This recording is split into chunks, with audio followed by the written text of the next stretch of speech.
Right, so we're back with the SD2PSX again. I've just had printed a black version of the shell, although you can probably see it needs some finishing with some sandpaper and some polishing. But my intent is to paint it, so obviously I'm going to stop before this bit, which actually goes in the console, because I don't want to get any paint in my console. But it would be really nice to have something like a purple or something to match my purple console. So hopefully that is what's going to happen. Right, here we are at my desk.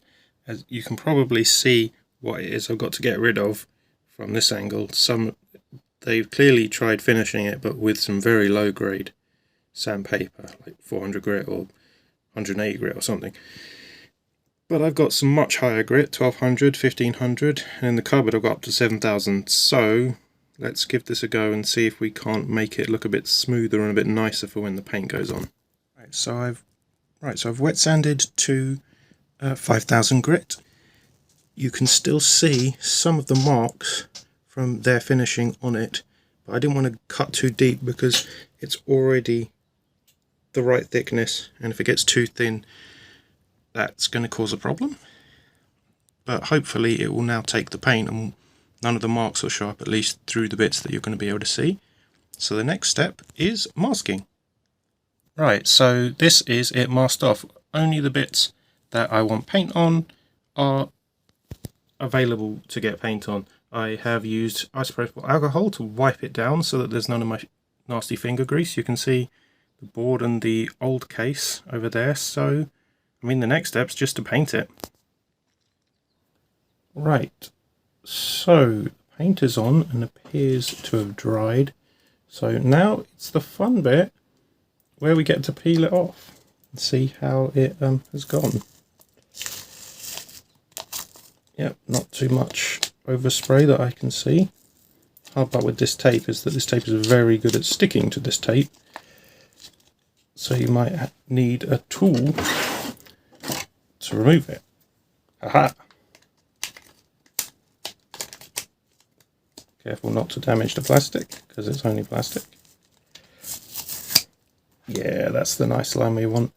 Line where it goes into the console, and hopefully, there we go, hopefully doesn't shed any paint because there's none to shed. Right, let's have a look at this bit. This bit has a bit more to take off because it's larger, and also because of that window. Right, let's see how that window goes, shall we? Well, that seems to have worked pretty well. Now, unfortunately, there's more of the tape to tape contact. Let's see if we can.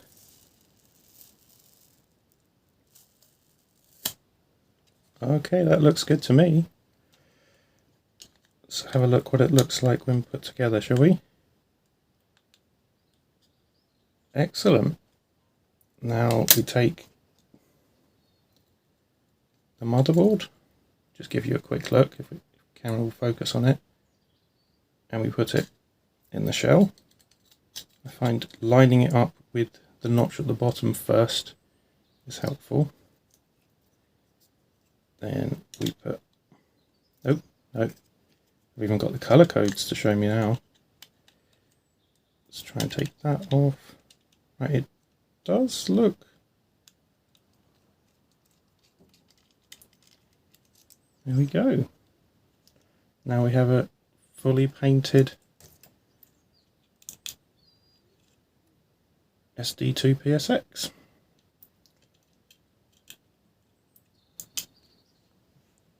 And here it is in pride of place, colour matching the PlayStation itself. I've even colour matched the broadband adapter that I used for the hard drive. So looking pretty good. It's shiny. So there it is. It's amazing what a little bit of paint can do. Like and subscribe, and I'll see you next time.